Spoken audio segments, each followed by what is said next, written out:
Hey nerds and nerdettes, I'm your host Matt. And I'm Michael.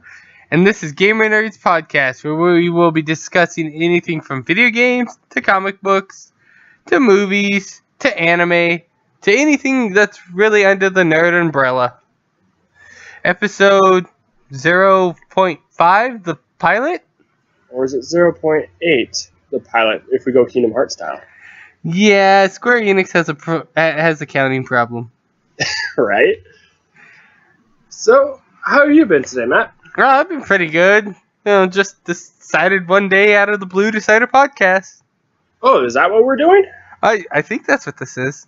Oh, well, how often will we be uploading it? Well, I'm going to be trying to upload this on Sundays, but it might not hit till Monday. We'll have to see how well everything wants to upload. Yeah, well, it looks like I have something for you to listen to on my Monday commutes now. Yeah, me too. So, you been playing anything good lately? Some pretty good PS4 game that we all know. I like to call it God of War. Yeah. Speaking of gaming, did you hear Overwatch has a new map? I did, and actually I have an article up about it right here. So this article is from GameSpot. It was released yesterday. Blizzard has released the latest update for Overwatch, and it's bringing us a substantial piece of new content. After its run on the PTR, Blizzard has released the game's next map, Ryoto, on PC, PS4, and Xbox One. The new update comes just days after the launch of the competitive play Season 10 in Overwatch. Despite this, it won't be available in competitive play until some unspecified later date. Blizzard says that this is meant to provide the community with plenty of time to learn how to play with a new map. So, Matt, have you ever played Overwatch? I have not. I've watched a lot of people play Overwatch. I've been tempted to get it myself, but I get kind of bored of MOBAs pretty quickly, and that's what this is considered, is a MOBA. Yep. Yeah, I'm the same. I've actually played 2 rounds of Overwatch before, and I got kind of bored. I'm not saying it wasn't Overwatch's fault, but it was just because I didn't have any personal people to play with. I was just in there with a bunch of randos, and I don't know, this game's be better if you actually had friends to play with. Right, and that's most MOBAs. Most MOBAs are great if you actually have more than one person with you there. That way you can communicate with them that you actually know. Speaking of MOBAs, did you hear that Black Ops 4 might be actually going, like, when it comes out, it might be doing, a lot of people are saying that it's going to be either Overwatch style or they're going to have a BR, like Battle Royale mode? Yeah, I heard BR. So, this is actually, I've seen a little snip of an article. We didn't put it on our news, but, so with this new Call of Duty, they're actually scrapping the campaign mode since they don't believe... Which is stupid. Yeah, in my opinion it is too.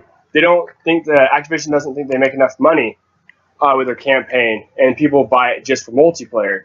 So they're going to scrap the campaign and bring in a Battle Royale, which I've had a lot of time to think about it, and Battle Royale, I think it would be a good concept in Call of Duty, but they have to execute it right. I mean, they're coming into a field that Battle Royale is everywhere now. It's everywhere. So it has to be better than Fortnite. It has to be better than PUBG. It has to be better than the new one that's going to be free here pretty soon, H1Z1. Not really new, just newly done for the PlayStation. On the PS4, yeah. So, I mean, I don't know. It's a pretty stacked field, and then getting rid of the single player, I think is a big mistake.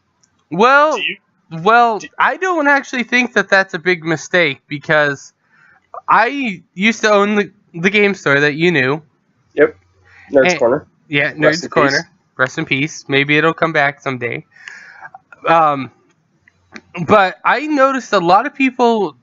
I had a few copies of Black Ops 3, Infinite Warfare, Advanced Warfare, all that stuff, and I would get people that would literally come in, buy it, go play online with their friends. They never touch the campaign, and then come return it. Yeah, and there are those people. I'm not going to say that. Well, they obviously know what they're doing. They're the ones making the game. But I don't know. For like me, I buy Call of Duty games for the story. Not a lot of people do, but I beat the story first before I even touch multiplayer. Yeah. Multiplayer is just their extra thing there. Yeah. Speaking of BR modes, like we were just discussing, did you hear about the Shanghai Dragons? Yeah. Well, it's not Battle Royale, but Well, MOBA, but going more back. Going back to Overwatch, yeah, I did hear about the Shanghai Dragons. Excuse me. Or they just lost. They're 0-29 now after last night's loss. Yeah, they might be 0-30 after tonight. Man, that's a hard one. I mean, I guess by the article that I was reading here, I actually have the article right here. Oh, and is it the same? It says from. It's from Kotaku, and it says after last night's match against the New York Excelsior, the Shanghai Dragons have a 0-29 record in the Overwatch League, worsting some of the longest winning droughts in professional sports history. The 29th straight loss beats out the Philadelphia 76ers, whose 28-game losing streak spanned 2 regular seasons before it was broken with a win at home against the Los Angeles Lakers in 2016. I don't know what to think about that. I mean, is there any hope for them? I mean, 29 straight losses. That's a lot of. I mean, if I was the coach or the manager of that Overwatch team and we had 29 losses, I think after that I'd just put up my hat and be like, I'm done.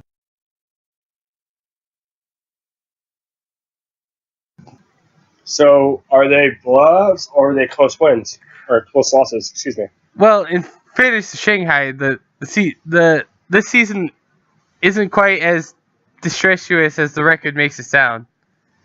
Disastrous, I should say. I can't spell today. Just read today, obviously. The early stages saw the team looking lost and outmatched in every role, but over time, with the influx of new talent like Ado, Fearless, and Gregory, the Dragons have at the very least, made teams have to work harder for the win. So sounds like they're getting better then. Yeah, sounds like they're getting better. I mean, I guess after 29 losses, you can only start going up. Right. I mean, what's going to be better? I don't know the way to look at it. I'm happy for them when they get the first win, but how do you think the other team's going to feel when they lose to them for the first time? Oh, the other team's going to feel absolutely like crap. I mean, we just lost against a team that's been 0-29 for the longest time. Man. Now they're 1-20, and who knows? It might not even be 29. It might be 31, might be 32. Yeah, who knows? But man, I don't know. So I'm rooting for them though. I root for the underdogs. I don't watch it, but go to Shanghai Dragons. Yeah. So you been playing? Are you still been playing Fortnite at all? Not too much. Only when you're on and we actually play. Didn't their season 4 just come out? Yeah, the season 4. It's all superheroes. It's pretty cool. Their update that they had. They took out the crossbow in the newest update. Really?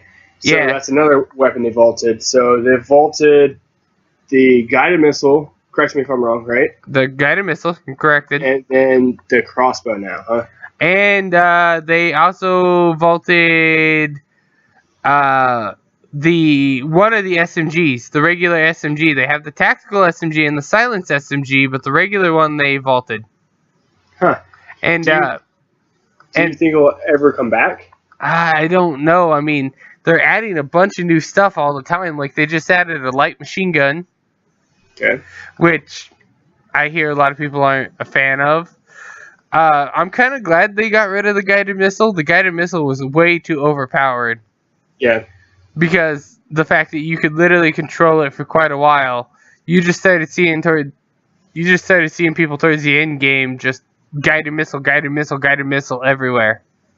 Oh boy. Because you can control it to go up and over the fort and land right down in the middle of it. Yeah. Oh, I don't know. I don't know if you know this or not, but they also added a new type of grenade called the Portafort. Oh, yeah, I have heard about that. I was watching someone stream and they were using those. Yeah, they also added finally a sticky grenade. They call it the Plunger, but Of course they would. because it's a plunger. I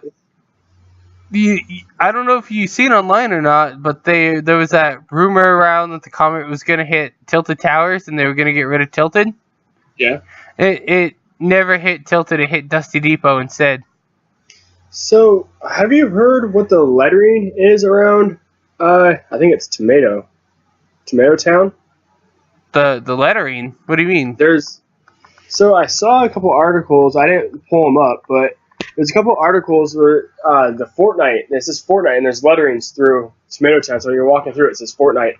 Oh, that's not just through Tomato Town, it's all around. It spells Fortnite. I don't know what it does yet, but it does transition with you per game, so you don't have to try to spell Fortnite in one game. Huh, weird. But, yeah, I mean, now it's no longer... Yeah, the meteor hit, it's no longer Dusty Depot, it's now Dusty Divot. Well, I'm assuming that the meteor hit Dusty Depot. Yeah, the meteor hit Dusty Depot, and now it's Dusty Divot, but that's also where you get these crystals now, to where they give you a superpower to high jump. Huh. It's kind of interesting. It doesn't last long, but they've made it pretty cool looking with all the superheroes. Yeah.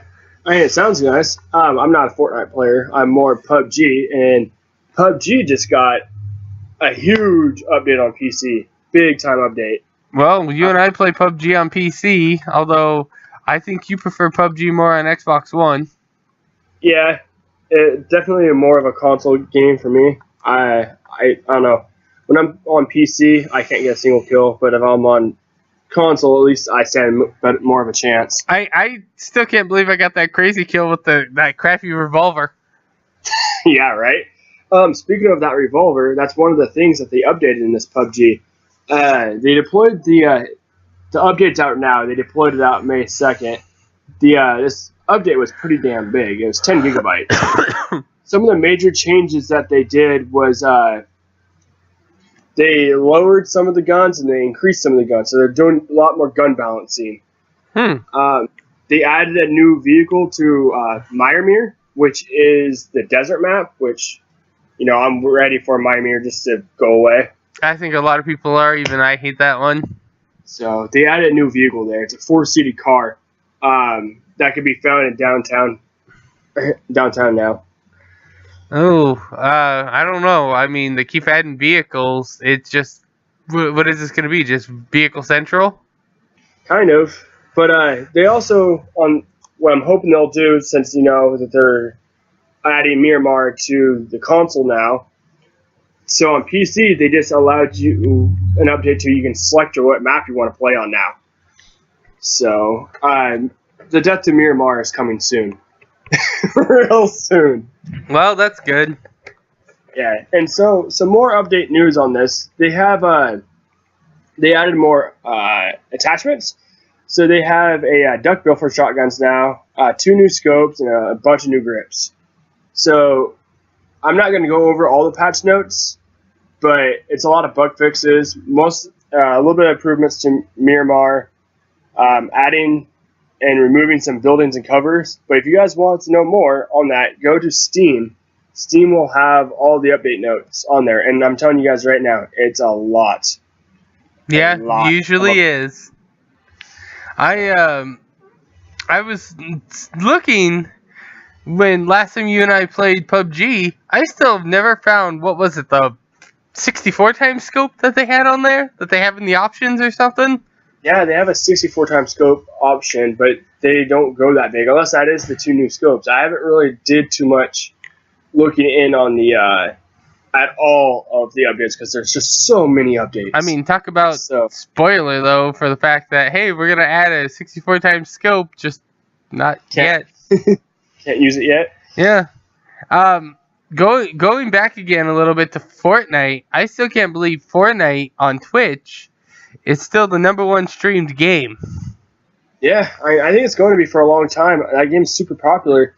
I think the main reason why that game is so popular, one, it's cartoony for to target younger adults or younger audience, excuse me, not adults.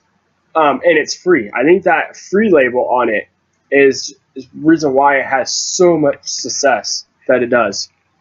Yeah, I mean, I think so too, because, like, I also think the fact that it's free, unlike PUBG that you have to pay, I think it's or whatever it is. Yeah, I think it's free is another big factor in it. So that means, instead of little Billy asking mom for her credit card or whatnot, or dad for his credit card or debit card to buy him PUBG, he can just download on his console or PC Fortnite.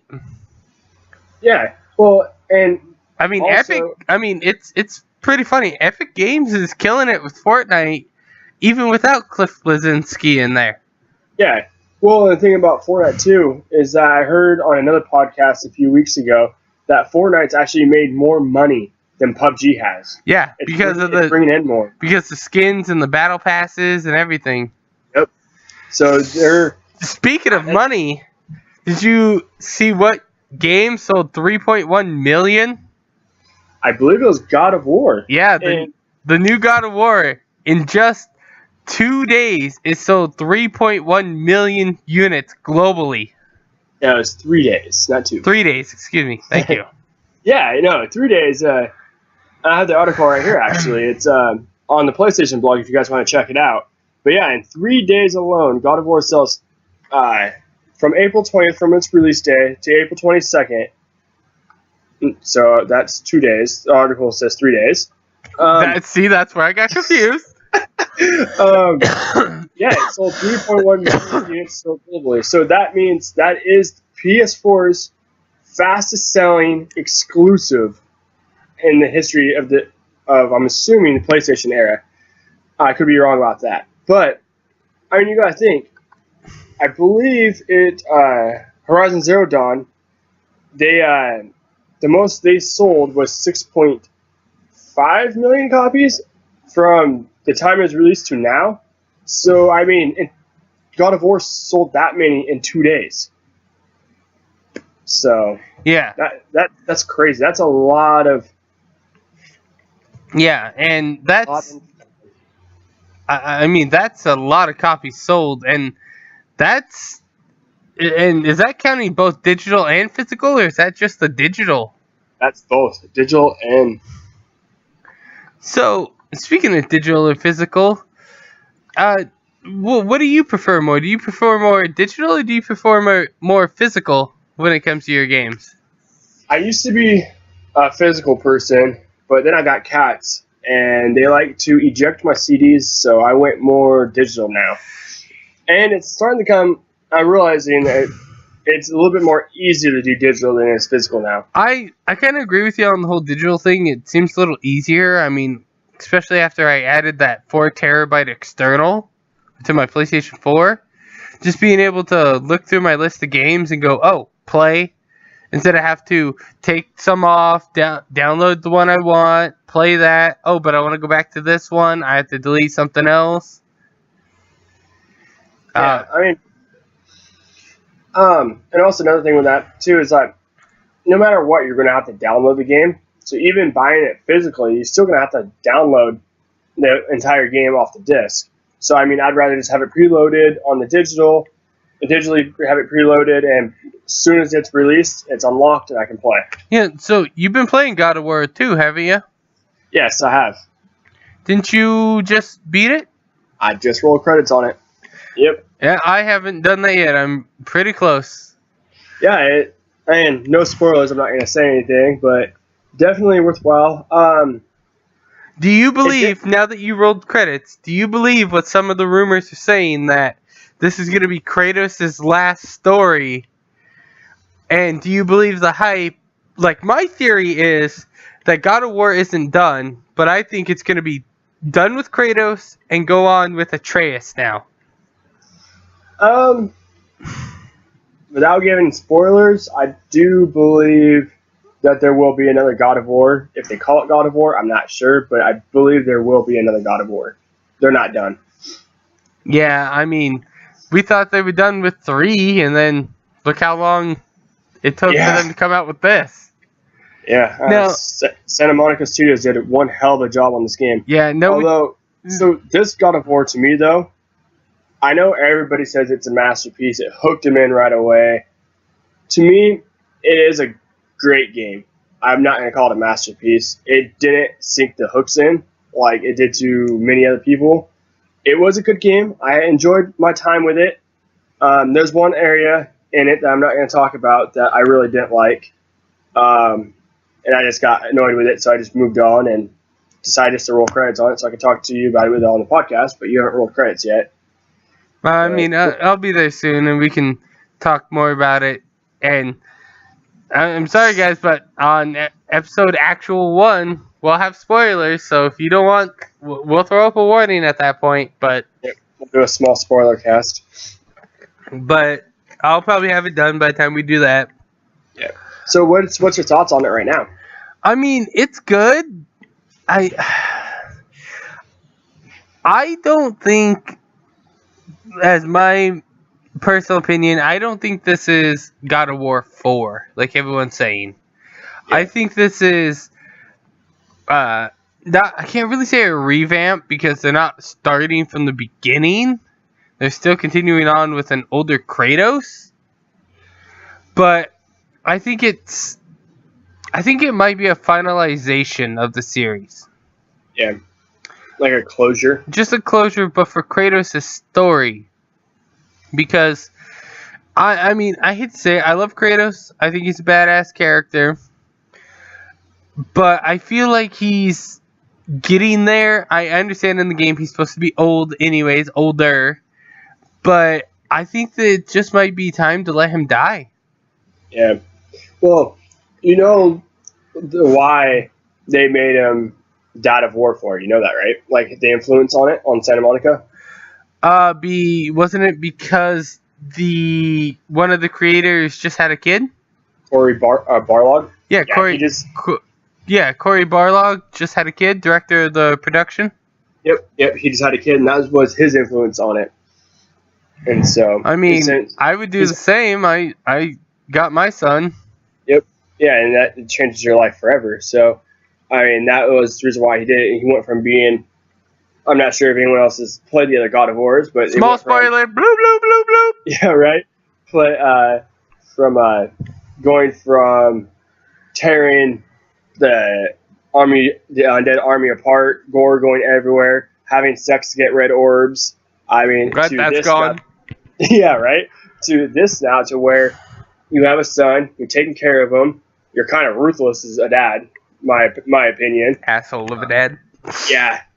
So I mean, it's nice to see the evolution of God of War to where he does have more responsibilities now, but yeah, it's not the God of War that I remember that I enjoyed back then, but I guess that's kind of the point of it. I mean, I think I enjoy this a little more than you because of the fact that, like everyone else is calling it and you're calling it, Dad of War.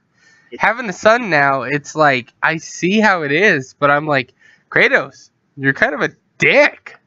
Well, it's yes. Like, but I have noticed, small spoiler again, he starts being more of a dad and, like, actually cracking a smile.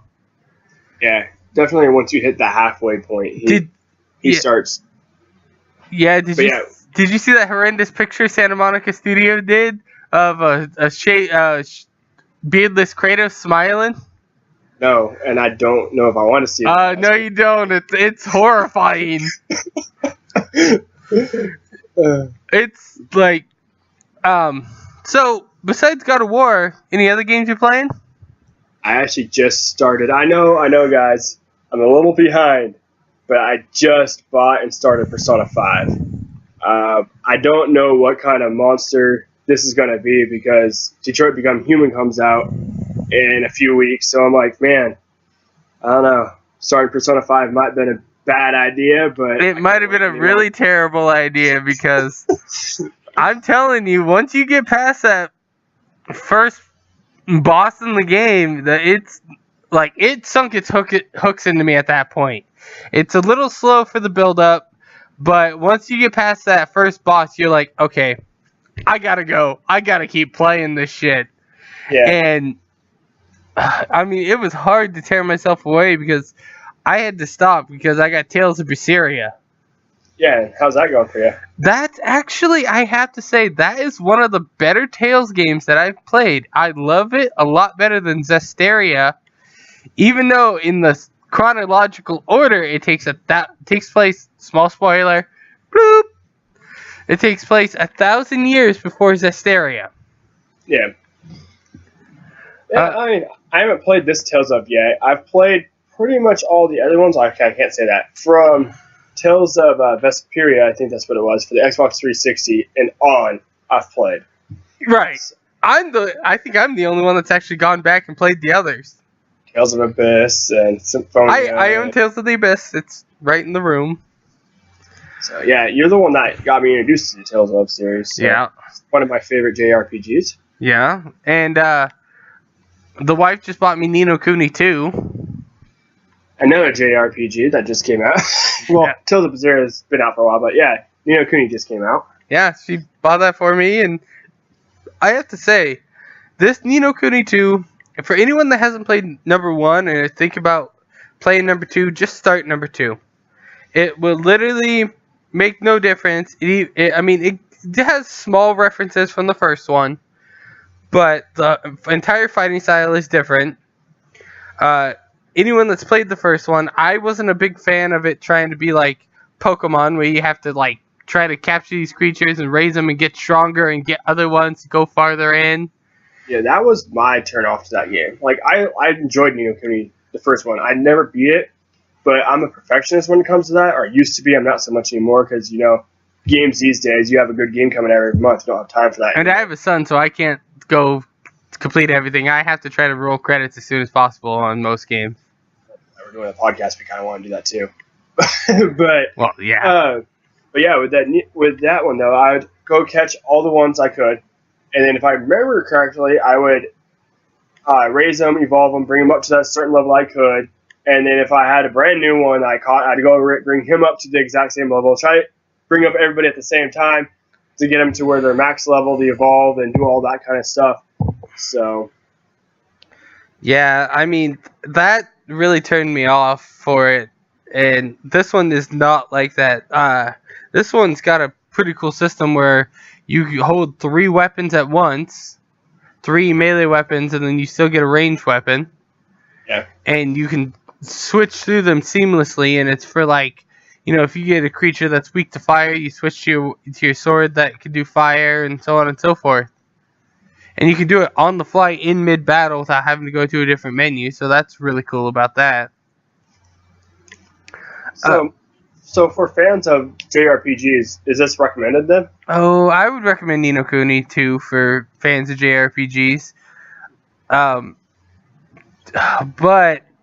to be honest, if I was going to recommend any JRPG to anyone on the PS4, it would have to be what you just bought. Persona 5.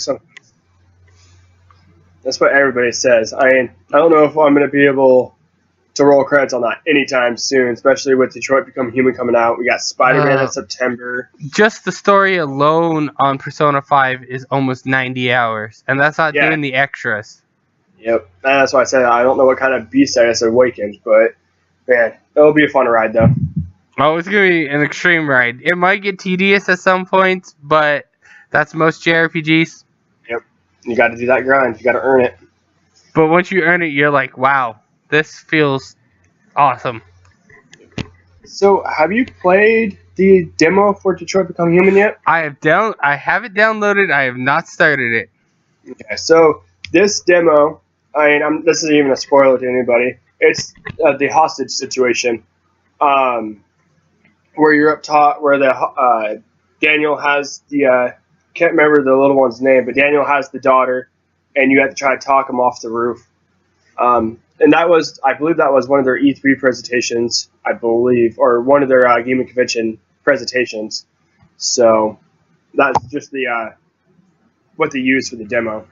I love these type of games. I loved Heavy Rain. I didn't mind Beyond Two Souls wasn't my favorite, and then Until Dawn, they didn't have nothing to do with Until Dawn, but it's the same type of gameplay where you choose what you want to do. It's not really action based. It's more narrative driven type of game. See, I was afraid that these games like Until Dawn and all that, all these styles were gonna be like just big QTEs, QuickTime events. But I've noticed that none of them are. Yeah, I mean, when you play Until Dawn has a lot of QTEs. I'm not a big fan of that. I'd rather just do the straight story based. I've only played like 10 minutes of Until Dawn, so I can't give my opinion on that one, really. I've played it all the way up to the very end and stopped because I had too many people die that I didn't want to die. But restart. No. Yep. Yep. Thank God for saves sometimes. Yep. So Detroit Become Human, I don't think it's going to have that, but there is a sense of urgency in this game. Like during the demo, if you take too long trying to find everything, you're forced outside, and then that could be the difference between life and death for Daniel, the android you're trying to save or trying to kill, depending on how you're doing it. Okay. But yeah, it's going to be a good game. I think personally. So it's a little time management on top of investigating and pretty much being quick. Yep. And that's because just in this demo alone, if I counted correctly, there's 6 different endings, just in that demo alone, depending on what you choose to do. It seems like there's going to be a lot of different choices. It seems like it might take a lot of strategy, too. Yes, especially on what you choose to say. And it's not like normal. Like Until Dawn, if you're in a cutscene where you're choosing what you want to say and stuff, you can't move. In this one, you can actually move towards Daniel while you're talking to him, try to get closer to him without making him too nervous. Okay. So, I mean, there's a lot of different strategies and stuff that you can do. Yeah, I mean, I'm looking forward to it, even though I haven't quite played the demo. I think the game itself looks pretty good. I'm just, I mean, it takes, like I said, it takes a lot of strategy, and I'm pretty good when it comes to strategy games. I mean, you know this from experience. Yeah, from all the board games and tabletop games. And if anyone doesn't know, him and I would play board games together. He would try to get the hardest of creatures, and I would find a way around it. Or through it. What's that game called? Not Arkham Horror, but Mansion of Madness. Mansion of Madness. Oh, man. How much I try to screw you on that game. He brought out, like, the biggest, like, demigod demon thing that it literally can snap its fingers and destroy everything. And I found a way around it. And sorry if it gets loud on my end of the podcast. My cat's trying to play with my microphone. Mic drop. Boop. So, but other than that, though, have you been playing anything else? I mean, I've been playing a few things. I still got my backlog. I just picked up that backwards compatible PS3, so now I can play my PS2 games on there. Oh, God. And then I need to restart collecting some PS3 games again. Oh, jeez. I missed my fat sack of PS3 games. Right? We both had a decent amount. Yeah. So I got a question for you. So why are you doing this podcast? Oh, so we're going to go into the questions segment. Yeah, I think it's time. I think the audience that are listening, the nerds and nerdettes out there, want to know why we're doing this. Why just some bumblefuck idiots are on the mics just talking. Yeah, we can go into a bunch of questions, so we can let the nerds and nerdettes know who we are and what kind of gamers we are, and let them get to know us. I guess that's kind of the whole point of a zero episode, huh? So they get to know us. Yep. Sometimes it's also known as the episode that never airs. Right? So why I'm doing this podcast is, between you and me, we talk about video games all the time. And we're not journalists, obviously. We don't do blogs about video games, so this could be our outlet just to talk about video games. To make our enjoyment, our discussions out in the open, and if anybody wants to listen, hooray! If they don't, they don't. And it'd be cool if we could actually get somewhere with this. We're not looking to make money, but maybe this opens our door to a gaming, into like a gaming, not a career, but opportunities. Go to PAX, go to some of the PAX West, or PAX. Or go to E3 one of these times that we actually get asked to go to and whatnot. So, that'd be cool. It's just something right now. It's just a hobby. I'm hoping it evolves into something else. Speaking of PAX, I was asked one time and one time only when I had my game store if I wanted to come out with a merchant pass and actually show up to PAX and set up a booth and everything. I had to give them a down payment, which I couldn't afford, and I didn't have enough product. And the only stipulation was, the one stipulation which I didn't like was I had to be at the booth for at least 6 hours before I could see the con. And I'm like, oh, I'd hate to be there. Not just me. Somebody had to be there for 6 hours. Yeah. And I don't want to just, take any random person or anyone that would want to go with me. They wouldn't want to be there for 6 hours. They'd want to see the con, too. No. Yeah, for sure. I wouldn't be able to be there. I'm your best friend, and I wouldn't be able being there. I wouldn't want to miss that. Come on now. I'm too much of a video game nerd for that. Somebody said, why don't you bring 6 people and each take an hour shift? Good. Because that's 6 people that I gotta somehow figure out to pay in some ways. Yep. When I'm broke. Right. So, why are you doing this podcast, Matt? Well, I'm doing this podcast because I've had a passion for video games, comic books, movies, anime, anything that's really nerd related. I'm there, I learn about, and it's a way for me to express how it is, because I talk with you, but sometimes you just kind of zone out because you're not into everything, which is fine. There's some things that I like more that you don't, and vice versa. And that's fine. But I'm on here to pretty much express, saying, hey, I like this, and, do you like it too? You don't? Well, that's cool.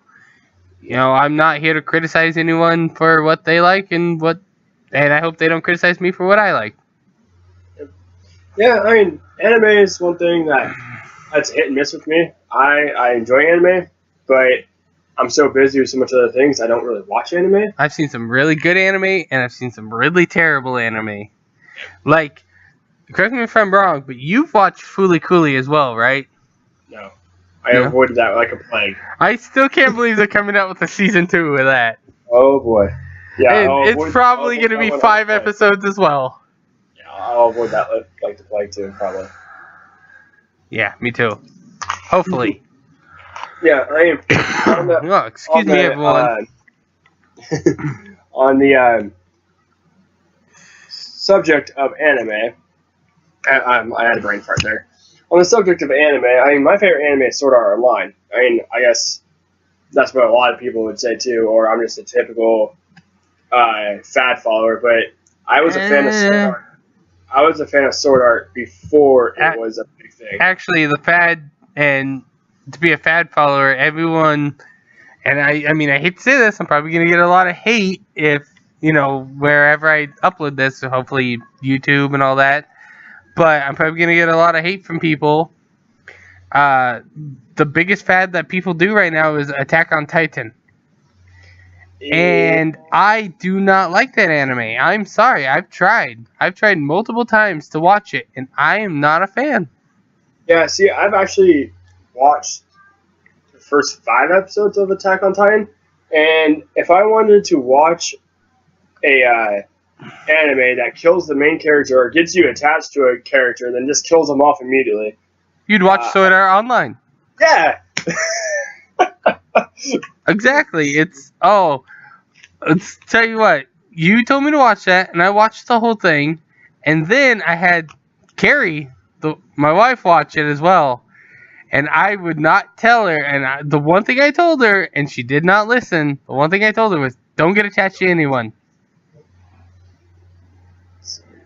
And she got attached to so many characters, and she was like, "Why did they have to die?" Yeah, I mean, it was sort of in line. I know, like, the first season was fantastic. I love the first season. Although it jumps around, so it's kind of hard to follow a little bit.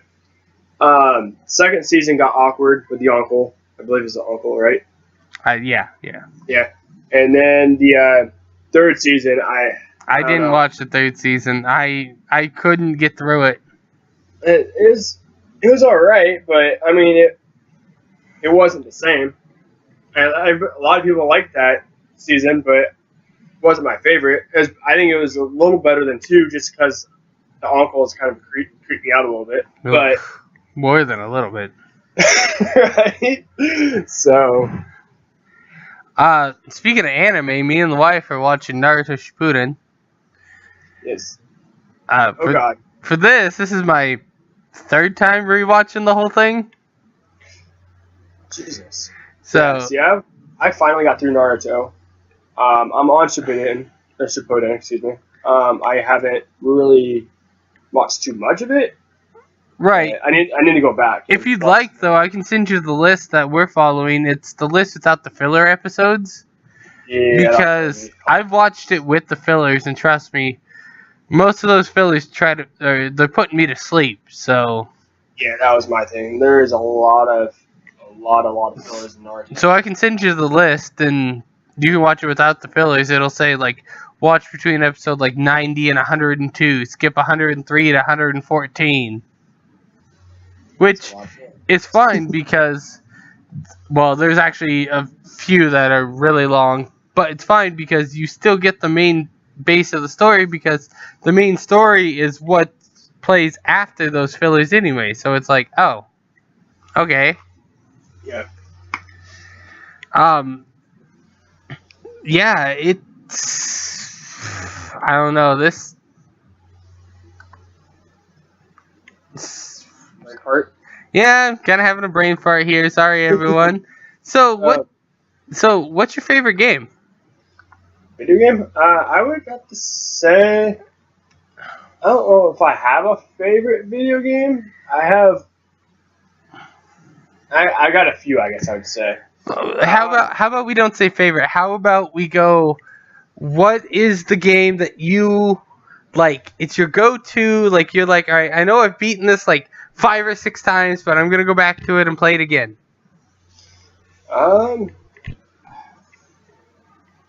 Okay, so let's say the games I enjoy the most. How about we go with that? All right. Although I'm the one that made the questions, but it's hard for me to answer. But I would have Can't to answer say, his own questions, people. I know, right? Put me on the spot. Yeah, someone's got to. I would have to say pretty much any of the Final Fantasies, really. If I really want an in-depth... I mean, right now, I went back on PC before God of War came out. Started playing back through Final Fantasy... what is it called? Not Final Fantasy 10. Is it 15? No, not 15. I have 15 on PS4. I love 15. 15 is good, yeah. The one with lightning. The first one with lightning. Final Fantasy 13. There we go. I am not a fan of that one. But I have to say, I don't know if you've gotten the DLCs for 15. I have them. Haven't played them. Oh my gosh, you should play them. Once you play the DLCs, everything else falls into place for the game, and I just fell in love with it more because I was like, holy crap, this makes sense with this now. Yeah.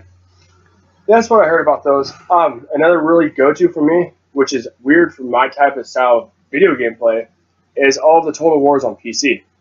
So another one that I've been playing a lot of before God of War came out was Warhammer Total War, the first one. Huh? So, yeah, RTSs. I think I got you into RTSs.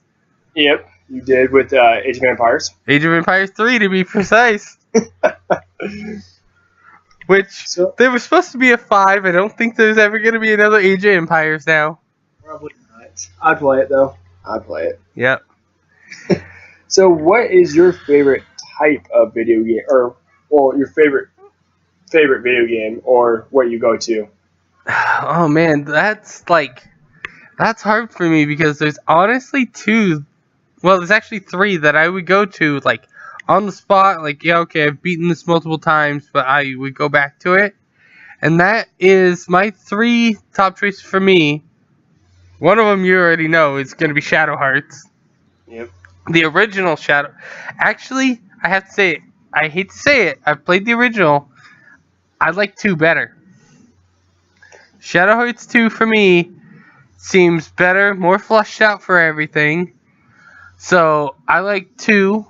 My other one is Dragon Quest VIII for the PS2. I mean, it's one of my all-time favorite not JRPGs. My all-time favorite, really, Dragon Quest game. And then another one is that I would go back to quite often is Breath of Fire 3. Ooh, I forgot about Breath of Fire. Yeah, Breath of Fire 3 for the old PlayStation 1. There were so many good games, so many good RPGs back on the PS1 era that if I collected them all, I'd be like probably living in a cardboard box, but I'd have the games. Right? Some of those are just going for outrageous amounts. It's the same for Super Nintendo games like Earthbound. Like, it's ridiculous that it's going for just loose on its own. I could be wrong on this, but it's going loose on its own for almost $1,000. I'll look it up real quick. Yeah, I know it's going for outrageous amounts. Most old Super Nintendo games are, and PS1 games are going for outrageous amounts too. And you always figured when games are like, you got the ROMs or they're releasing it on like the virtual machines and consoles and stuff, you figured the prices would drop. Yeah, I mean, you would think, but I guess it's just a nostalgia fact. Are you looking at Earthbound for Super Nintendo? Yeah. $14.99. It must have really went down because it used to be one of the most expensive games of all time, going for like thousands of dollars. Yeah, I'm looking at the shopping list right now, and it's just... No. It goes from Earthbound price, where I'm looking at, it goes from $7, depending, to $2,600. Yeah, see? $2,600 for an old Super Nintendo game that honestly probably is like almost worn out. Yeah, somebody has it on eBay for $257. I mean, these are not the ROMs. These are like the original Super Nintendo. Yeah, they're the carts and whatnot. I'm not talking about all the other ones. So. Yeah, you're talking about the cart with like the big packs and everything. That's got the strategy guides and all that with it. So yeah, it's up there in price. Yeah. Ooh, excuse me there. No one wants to hear that. So what is your favorite classic game? Well, I should say actually, what is your favorite game series? I got 2. I'm a big fan of the Gears of War. Typical. Yeah, I know. Cliche. I've beat each one of those, even the newest one on Xbox Game Pass. I beat that one once, but I've beat Gears 1, 2, and 3 every time a Gears game came out. So, a lot. And then my other one is Mass Effect. I love the Mass Effect series. I did not like 3. I know you didn't. But I'm even counting Andromeda in this series with me. I know Andromeda sucked. I think they pushed it too fast. They didn't get all the bugs out. To be honest, I mean, after it got the bugs fixed, it wasn't too bad. But you got to realize, a lot of people don't realize this. 1 sucked. Mass Effect 1 sucked. What? Yeah, you're right. Mass Effect 1 sucked. I loved it. I mean, No, I mean it took a sucked long for how it was because it a lot of people. I mean, it's the start of a new franchise, and that's what Andromeda was trying to be. Yeah. Well, with the Mass Effect 1, though, you're discovering. It's a lot of grind, discovering all the planets, learning the lore. I mean, they're trying to make their own universe, and to do that, you have to go through that process of learning everything. So, and that's what Mass Effect 1 was all about, was learning. 2 was action-packed, just crazy amount of action all around. Story-driven. I mean, there was no time for me to drop a controller. I mean, if I had enough time in a day, I'd probably sit down and play that game from start to beginning in one day. 3 was the finale. They messed up on it pretty bad when it comes to the ending. They didn't put a true ending. They actually had to come out with a DLC for a true ending. That's not excusable. But overall, in general, though, the series, to me, the series is amazing for what it's actually done in the gaming industry. It brought us a new definition of good choices, bad choices, neutral choices, and whatnot. It just redefined a new style of RPGs. Right. Well, I mean, kind of yes, but they've always had the Paragon and alignment system. And to be honest, I've always not been a fan of those because, I mean, it kind of gives you a way that you can play the way you want. Well, okay, I shouldn't say I'm not a fan of it because it does give you a choice to play the way that you want. Like, I decided to be mean to this character but nice to this character. But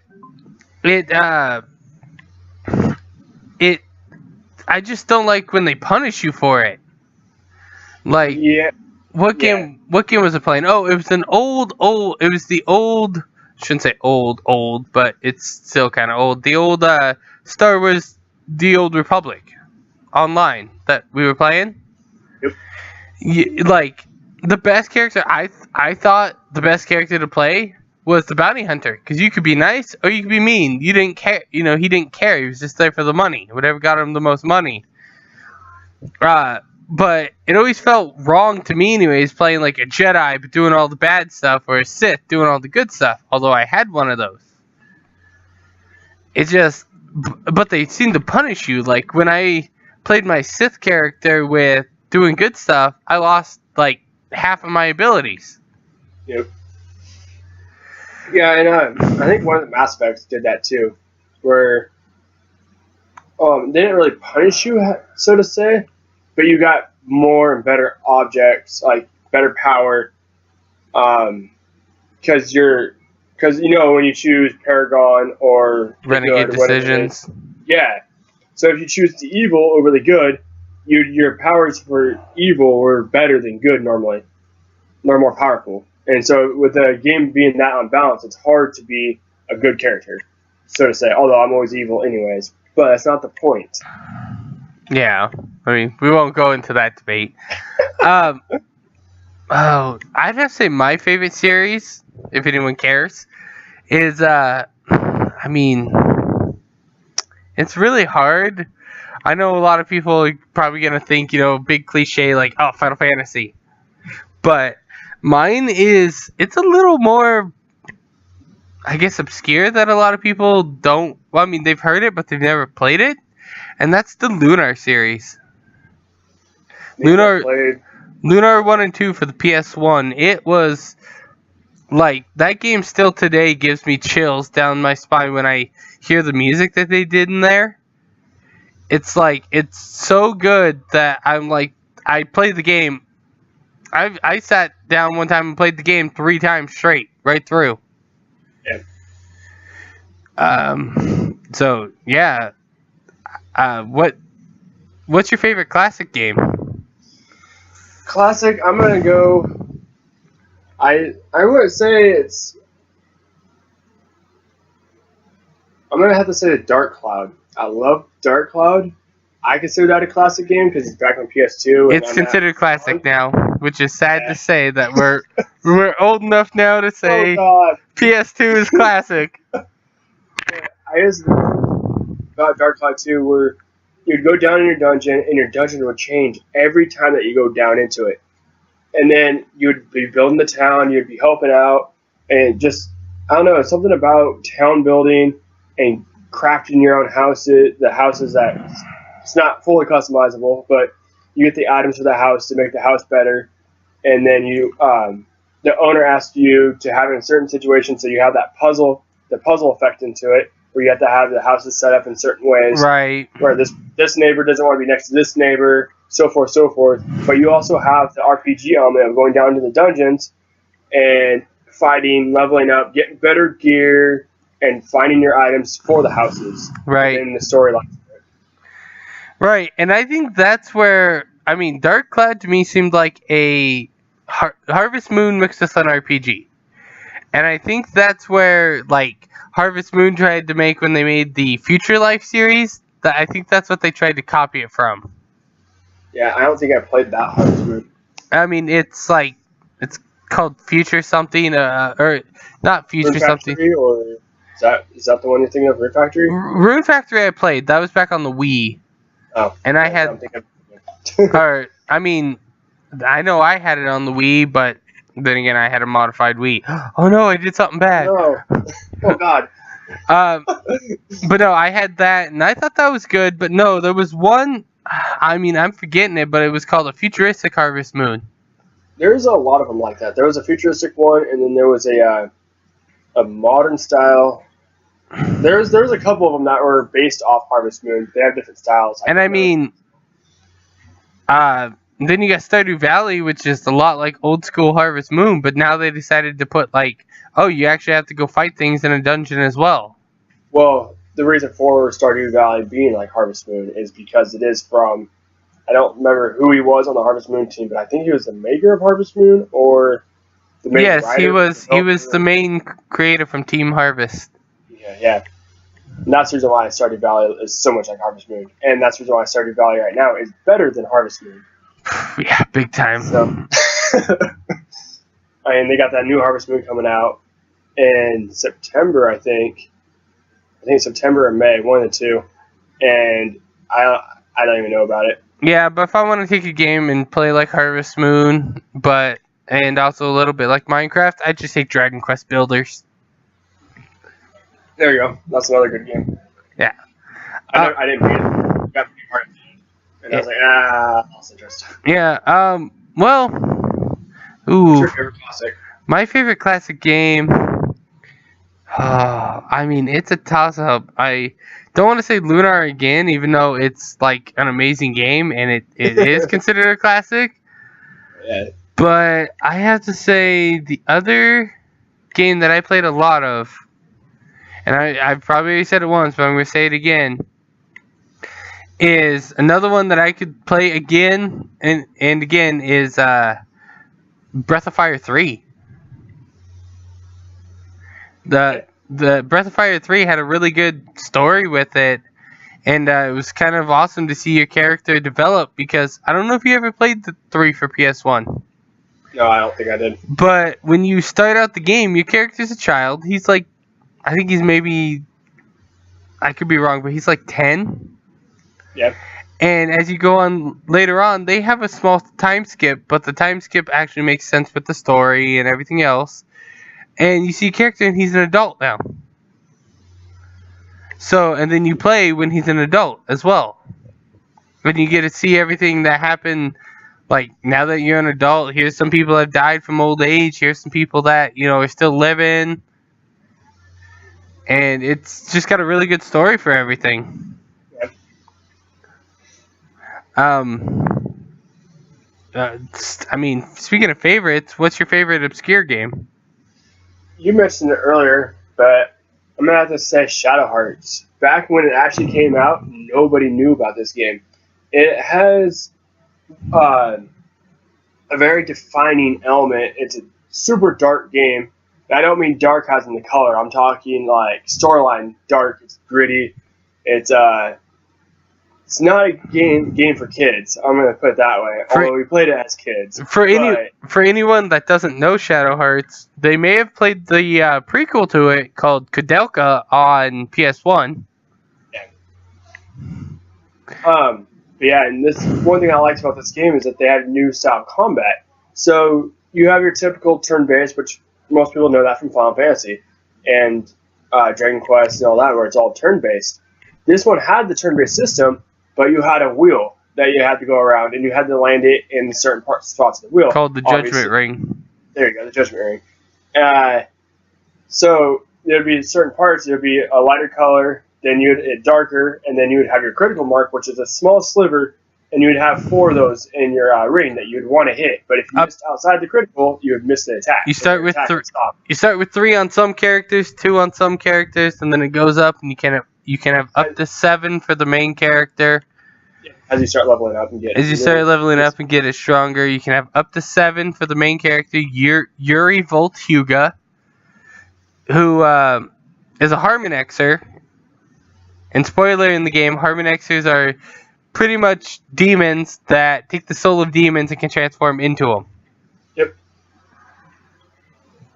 But I mean, I would agree with you there. It's a good game, but for me, an obscure game that not a lot of people, I mean, nobody that I know has really played, but I mean, it's not one that's hard to find. You can even get it on PC.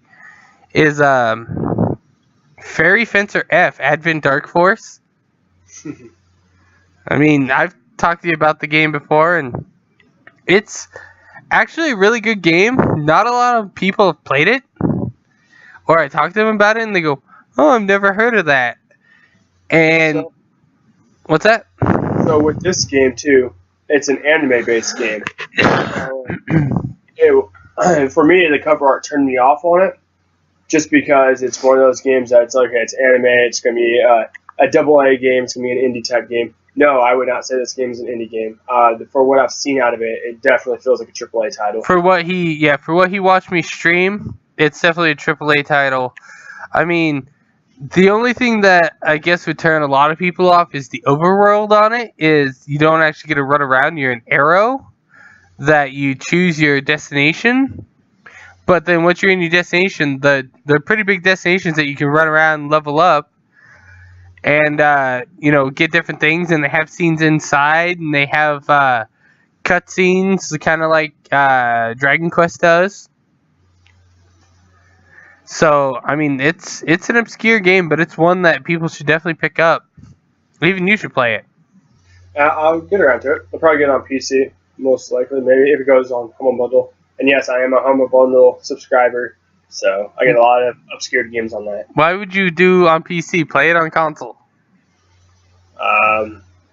Depends if can't blame God of War anymore. I thought my PS4 was going to blow up because of God of War. But he does have an older PS4, so we weren't sure if it was going to make it. Yeah, I got first gen. It made it, so barely. It makes some weird noises now, so yeah, I don't recommend playing God of War on a first gen PS4. Probably too much Spartan rage. Something like that. So yeah, that's my choice. Another obscure game that I'm not sure if even you have really heard of this. You probably have, but actually you have, and you're gonna be like, probably agree with me on this. An obscure game that a lot of people have not heard or played that I would recommend getting is Custom Robo for the GameCube. Yeah, man. Countless hours we would spend getting our robos and getting the pieces and building them and then fighting each other. Oh man, good times. Back when we were innocent children. Well, somewhat innocent. I was gonna say. Quotation marks innocent. Right? So, what's your favorite genre of games to play, Matt? Well, I mean, if people can't guess now, my favorite type of genre game is RPGs. JRPGs, Western RPGs, American RPGs. I'm really good when it comes to RPGs, but I'm also really good when it comes to strategy games. So I like a lot of strategy or RTS games because I don't know, my brain just works differently with that stuff. It just works quicker, I guess. Or I think of routes that people don't take. Yeah. What about you? So I would have to agree with you. RPGs for sure. I love the role playing aspect. I love the systems. RPGs are one game genre that is constantly evolving. Two RPGs are usually never the same. Yeah, and another genre that I really enjoy is sports. There's not a whole lot to talk about sports, so we probably won't talk about sports games on this podcast, but that's just something if I get bored and I don't have a game to play, I'll throw in a sports game. I mean, I'd say, we won't go on sports for long, but I do have to say that I did find when I played for that bit, then other games came out, but when I was playing that WWE 2K18, I think it was, yeah, I actually had a lot of fun making that guy. I made him kind of big and dumb, but he was like... He's a giant. He was a giant, but he was a gentle giant that had crazy eyes for some reason because the game didn't render him right. Yeah, the game has a lot of rendering problems. I'm actually kind of curious for the next WWE game, since now that I have an Xbox One X and getting it 4K, kind of curious of how it will be different in that aspect of graphics. Yeah, I mean, it can't be as bad as 2K18 on the Switch. Yeah, I don't know what they were thinking. A lot of games are doing that and realizing that it's not transitioning over to Switch well. I mean, I know it's not. I know it's an older game and it's not super graphically heavy, but I'm really surprised how well Skyrim plays on there and how well Doom plays on there. Yeah, I guess Wolfenstein's, if it's not out already, it's going to be coming out. And I've been hearing from other podcast people that have played Wolfenstein on Switch, I think at a preview event. They said that it runs well, but if you can play it on console, play it on console. Yeah, I've heard the same thing. It's just not good. It's the same thing people say with Doom. The only reason why Doom is a big seller is because now you can go, oh, I can take this on the go. And that's the reason why a lot of games are successful on Switch, is because you can take it on the go. Right. Which, I want to get a Switch again. I haven't got a Switch yet. I had a Switch, but I got rid of my Switch because at the time, the only popular game on there that everyone liked, or that was really for the system, was Breath of the Wild. And Odyssey. Odyssey wasn't out yet. Was it? When you had it? Yeah, it wasn't out yet. It literally came out like 4 months after I got rid of my Switch. Oh. So, yeah, so, it was pretty much for a while there, it was just the Zelda machine. Yeah. Well, right now, the Switch is an indie machine. If you're an indie developer and you want success, you put your game on Switch. Oh, speaking of Switch, and well, this isn't really indie, but Switch just had a major hack. The NVIDIA Integra chip that they have or not Integra, but the NVIDIA chip that they have in there. Yeah. It's a hardware malfunction that people can go in there and bypass and hack the Switch and put on homebrews and free games. There was one guy that showed, and again, it's a hardware issue, so they can't fix it with a patch. They showed him running the Dolphin emulator to play Wii and GameCube games on it. That's different. So, like, people are gonna load. So a lot of people are gonna do this, although it does like shorten your battery life tremendously, and it can screw up your Switch on top of it. So it's not really worth it at all. But it's just interesting that within a year, somebody's already found a hardware problem. Yeah, and that we're kind of off the rails and talking about Switch. Yeah. It happens. Hey, at least it stayed in the gaming area, right? Yeah. What's your least favorite genre, Matt? My least favorite genre would have to honestly be, well, phone games, really. Mobiles.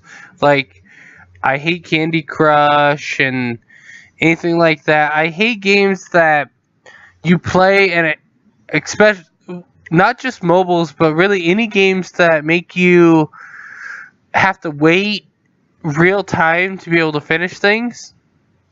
Oh, so you wouldn't like Farm Together on PC, Ark was one of those games that if you weren't on there for a while, things would die. That's different. I'm talking about like the old Facebook games where you would go there and be like, I'm gonna build this pirate ship. Oh, it's gonna take 5 actual days for it to build. Yep, Farm Together on PCs like that. You go and you plant tomatoes or whatever, and it might take 24 hours for that to be done. See, you water them, and the time goes down. But the whole point of that game, though, on Farm Together on PC, is that it's just like Farmville on Facebook. But a bunch of people come in on your farm, they help you out, they water your plants, and it helps speed up the process of time and stuff. Right, but that to me, I mean, I played them and I thought, oh, this is kind of cool. But then once they start getting into the 24-hour range, even the 12-hour range, even the 10-hour range, I'm like, I'm not sure about this. There was one game I played that, if I wanted to build like this elite, I think it was this elite ship, like spaceship. I think it was the game Vega Conflict. If I wanted to build the elite ship, it would take 3 actual weeks. How do they know that I'm going to come back to the game in 3 actual weeks? I might be done with it by then. Exactly. It's the same reason why I don't play a lot of like Clash of Clans and Clash Royale and stuff, because Clash of Clans, you gotta wait for your energy and stuff to come back usually, or your health to come back. Clash Royale, kind of the same way, you have to wait, but you also have to make sure that you have enough battle enough to get the treasure chest, to get your cards. And that's the other thing, is I hate when it's like, oh, I gotta get cards. Any pay-to-win game really makes me angry. Yep. Yeah, my least favorite genre. I'm not gonna copy you with mobile. I don't like mobile games either. But I'm gonna go fighting. Excuse me. I was looking at a sports game. Fighting games I do not like. Never been good at them. I've never been the best at them. I've been pretty good. I can do some combos on them, but not like some of these people that I see playing Street Fighter that can pull every combo out in 30 seconds, and I'm like, oh, it took me 2 minutes to throw a Hadouken. Right? Yeah, no, fighting games is just I've never been a fan of. I guess there's one game that makes that exclusion, which they have a new one coming out, and I'm excited about, and it's Smash. Soul Calibur. Alright. So, well, what about Smash? Do you consider Smash a fighting game, though? I consider it a party fighting game, yeah. Okay, then that might be an exception, Smash. Smash and Soul Calibur for me would be another one. Another game that, it's older, it's an older fighting game, but it would be Marvel vs. Capcom. Yeah. I like that one, because it wasn't hard to get the combos on that, but the newer Marvel vs. Capcom, I was not a fan of. Yeah, I played a demo for that, and I enjoyed that all. I tried. Yeah. Speaking of fighters, and this also goes along with obscure games. Remember the old fighter game that you and I used to play, Poi Poi? Is that the one where like you get a pan and you throw things at each other, like boxes at each other? Boxes or rockets or anything else? Yes. I was just thinking about that. I was thinking about that. I'm like, God, I have not played Poi Poi in forever. P-O-Y. That is one hell of a game right there. It was fun. It was really fun. Yeah. Oh, and just so you guys know, Poi Poi, me and Matt were playing when we were like 5. Back on the old PS1 when we grew up with the PS1 when it came out. So. Yep. Oh, how times have changed. So what are some of your favorite games that came in? From 2017 to now. We'll say last year and this year. Okay, well, yeah, since the podcast. I'm going to have to say right now, God of War is on that list. Horizon Zero Dawn, I mentioned. What else came out? Far Cry 5 I'm playing a little bit of. I guess I could have said that was another game I was playing earlier. That one's pretty good. Not as good as Far Cry 3. Better than Far Cry Primal. We won't get into that. Yeah, right. What else? See, it's going back to Horizon Zero Dawn. It took me a while for the gears to finally like go on that, for me to actually like finally get into that. Yeah, same here. Tom Clancy's Ghost Recon came out last year, I believe, right? Or is it going on 2 years? I think it's going on 2 years now. Time flies. I could be wrong too. So. Yeah. But yeah, what about you? Oh, I'd have to say God of War is one of them. Ni no Kuni 2 that I've been playing. Another one that is kind of weird that, I mean, kind of lost interest and a lot of people don't know is that Dot Hack GU, Last Recode. I saw you playing that a couple times. Yeah, that one's actually pretty good. Really weird because about 90% of it is voiced by the cast of Naruto. Like, that's kind of weird. Like the main character that you play is voiced by Sasuke. So yeah, I'd have to say that's really it for me. Oh, and there's one game that we both forgot. Oh yeah, Monster Hunter. Monster Hunter, that's one. One game that I played and I was like, what the hell? This game's weird, but it's fun at the same time. Was Yakuza 0. Yeah, see, I'm not a Yakuza fan. You haven't even played it, is why. And I should be, but I'm not. I guess if I did play it. Although Persona 5 kind of reminds me a little bit of Yakuza, just like the humor based in it. No, not really. Okay, I'm wrong then. But yeah, Yakuza reminds me a lot of Saints Row, though. And I was really a Saints Row fan. I'm a Grand Theft Auto fan. See, I didn't like Saints Row. Saints Row was like, oh, I'm going to hit you with a dildo bat or freaking anything else and be the biggest mobster. This one's more like, I'm trying to survive. That's why I still want to get Yakuza Kiwami and Yakuza 6. Yeah. It still makes me mad that I wish I would have downloaded the demo when I had the exploit. Yeah. Oh, yeah, right? You get the full game. God, Sega screwed up big time. Oh, Sega. Let's release the demo. But, I mean, it was smart what they did first when they released it as such a big demo because it was technically the full game anyways.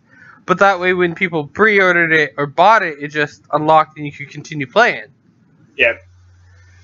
But yeah, no, that was genius. But someone forgot to lock the full game down. Yeah, so it's like, oh, and the reason why they found this out is because somebody rolled the credits on it. Didn't someone stream it? Yeah, they were allowed to stream the demo, but then they were streaming it, and they're like, I've been streaming for the last 7 hours, and I'm this far, and you figured a demo would be like, maybe at most 3 hours? 3 hours, yeah. So it's like, oh, it's a full game. Oops. And anyone that was past the point where it's supposed to lock still got to play it even after the update. So when they were like, let's do the patch to fix it, they still got to play it afterwards. So that was funny. So is there any games you're looking forward to this year? Well, most this year? I mean, yeah, it's one that I've been like really hyped for a while, and that's the new Spider-Man. I think we're all hyped for Spider-Man. This like, it's got me hyped to where it's like, oh god, I hope it's big open world like Spider-Man 2 was. Right? I think it was like 3 or 4 months ago, Insomniac teasing everybody on Twitter saying that they're eating chicken and playing Spider-Man. It's like, god damn it, Insomniac, just give us Spider-Man. Give us to us right now. The other one that I'm looking forward to is the Spyro remaster. Oh boy. It's not going to do as good as Crash will, but I think it'll still do good. You know one that they should remaster that I think would be really good? Jak and Daxter. I think that's the next one they should. If they're going to go back and start remastering these classics, I can't remember who's doing them, but yeah, they should look into Jak and Daxter. Because I liked Jack 2 and 3 a lot. Yeah. But yeah, I mean, with a Spyro, I was a Spyro fan. I never played really any of the Crashes when I was little, but I was definitely a Team Spyro, and I'm super excited for them to be bringing that back. Yeah. And some I'm looking forward to, besides Spider-Man. I have my fingers crossed. I'm really hoping that they have a release date, and goddamn E3 is Kingdom Hearts 3. Yes, I mean, I would have said that too, but I just haven't heard any release dates, so I'm just like, oh. What I'm thinking is gonna happen for Kingdom Hearts 3 is what they did for 2, which is they hyped it up, took so long for them to come out, everyone forgot about it, then they just released it. Yeah, surprise release. Yeah, and everyone was like, whoa, I didn't even know this came out, and then it flew off the shelves. So yeah, I would agree with you on the Kingdom Hearts 3. I mean, at this point, if they don't have a release date at E3, do you think it's going to get released in 2018 at that point? No, to be honest, if there's nothing on it by E3 or even PAX, if they don't have anything between those two big conventions, I really don't see the game coming out till 2020 at that point. 2019, 2020, somewhere around there. 20. It maybe at most maybe like December of 2019. Yeah. And they need. I mean, it looks pretty polished from the scenes that I've seen, but yeah, we'll see. They do put a release date. Yeah. Yeah, I don't if they come out with some ultimate pack for $100, I'm buying it. Yeah, well, I think everybody would. Kingdom Hearts 3. I mean, you gotta think, when their first Kingdom Hearts came out, we were in middle school. Yeah. Yeah. That's how long this game has been, or this series has been going. So. Yeah. And then I think when 2 came out, we were just hitting high school. Yeah. No, I think Kingdom Hearts 2 came out 3 years after? Oh, I think we were juniors in high school when it came out. Something like that. It took it a while. Yeah, big time. Yeah, have you had any letdowns this year? Oh, yes. Everybody can relate to, well, most people can relate to this. So, I have an Xbox Game Pass. I got the Game Pass because of the first party. Hey, calm down. Just kidding. We got, so I got the Game Pass for obvious reason that you get all the first party Xbox games that come out for free. Still nuts to me. So I played Sea of Thieves. Played Sea of Thieves for 15 minutes. I loved the graphics. I loved the way the sea looked. I had no one to play with. I was done with it. There's just not enough content. It's too hard by yourself. I put it up on the shelf. So I'm super happy I didn't pay the retail price of, I think it was $60 for retail for this one. Super, super happy that I didn't get it. Yeah. That I didn't actually buy it. So. Yeah. How about you? Have you had any letdowns? Yeah, quite a few, and I know people think I'm nuts for some of these. There was one. I mean, does it have to be just games? Can it be movies too? Well, this is a movie podcast too. Yeah. Go at it. Oh my God, you probably have heard enough of this from me, but I was not a fan of Ready Player One, the movie. I loved the book. The book was amazing, but let me give you a brief summary of the book. The book mainly it does take place in the future, but mainly focuses around the 70s, late 70s, early 80s, a little bit of 90s. So you get a lot of those references from the 70s, 80s, and 90s. In the movie, all you've seen were things from the early 2000s to the new 2000s. You've seen Overwatch. Yeah, there was Overwatch and Halo and a bunch of other stuff in there, and it's really?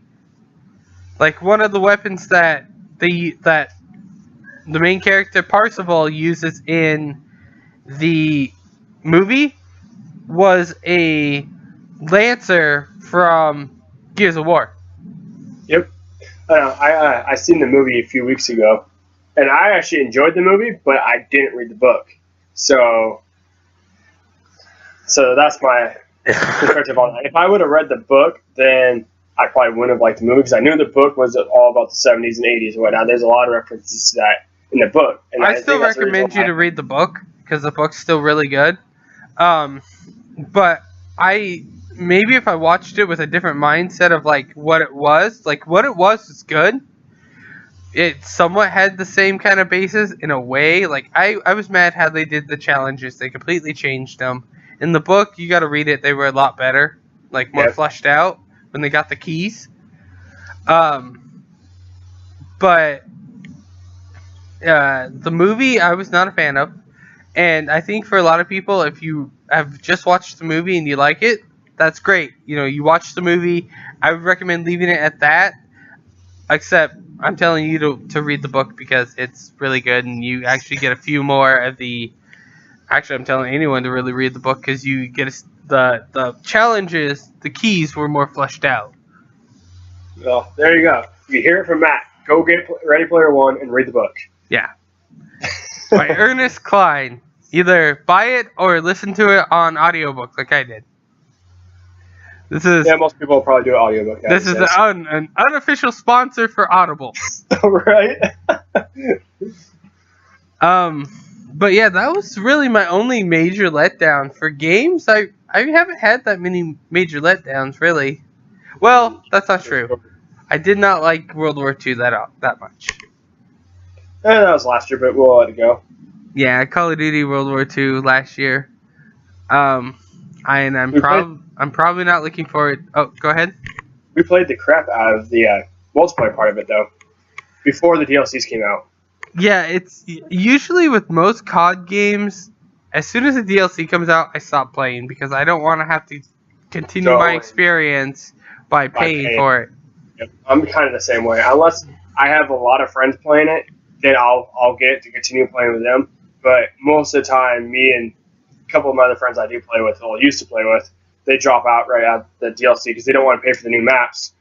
Then, if you don't pay for the new maps, then you just get put into a lobby that is just the vanilla multiplayer, and you start playing with the same people over and over and over again. Or you don't get to play at all. Like, it literally, I think it was you and I were playing, I think it was Modern Warfare 2. If we didn't have the map packs for it, it wouldn't let us in the games.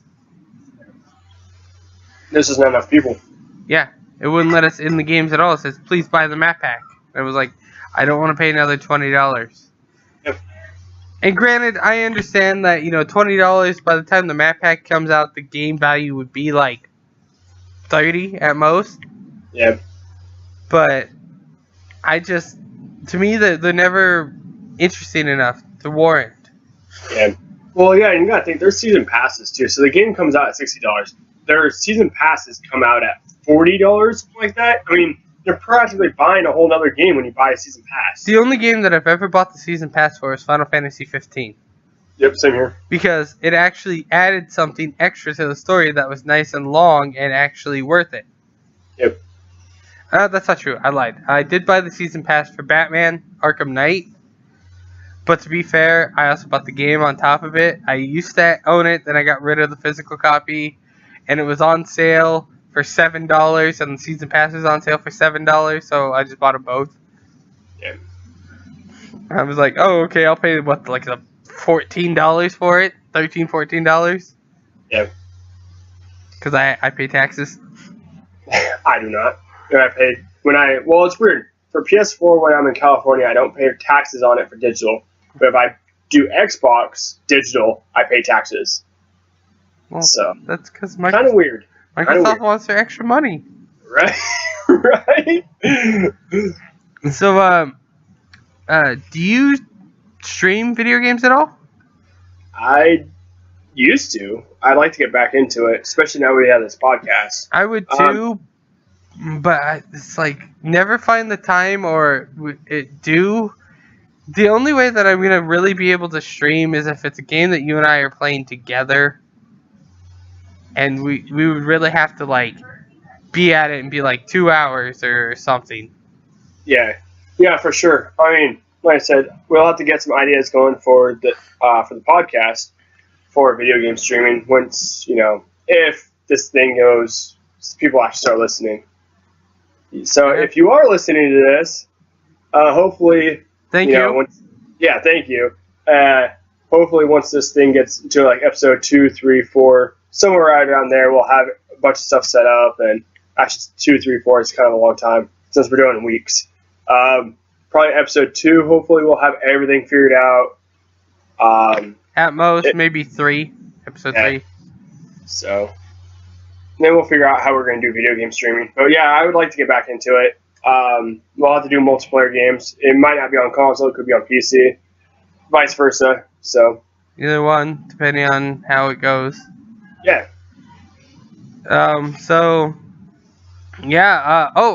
I'm going to be seeing Avengers Infinity War tomorrow. Nice. I will not be. Hopefully. I mean, I got Movie Pass, so I can go to a movie every day. Yeah, well, you can. If I was to get it now, I wouldn't be able to. No, you still can. They went back. Oh, well, that's nice to know. If you pay for it now, pay the $9 a month. Well, $10 a month, actually. $9.95 a month. You get to see a movie every day unlimited, or they have the plan where you can do the $8 and go to 4 movies a month. So, anyone interested, MoviePass.com. Yeah, I'll be getting it soon, especially for the podcast, so I can join in with these movie conversations when we start doing that. Yeah. So, well, you got anything else that you'd like to add? Nothing off the top of my head that I can think of. Besides, we're hoping to do this more. Maybe we'll get a Patreon going sooner or later. But we're not looking to actually make money, so. But a little extra here and there wouldn't help anything, especially for. Wouldn't hurt anything, you mean? Huh? Wouldn't hurt anything, you mean? Yeah. No. I don't know what I said, but yeah. Especially because right now we're trying to do everything free, so having a little bit more money coming in and. So do you use Audacity?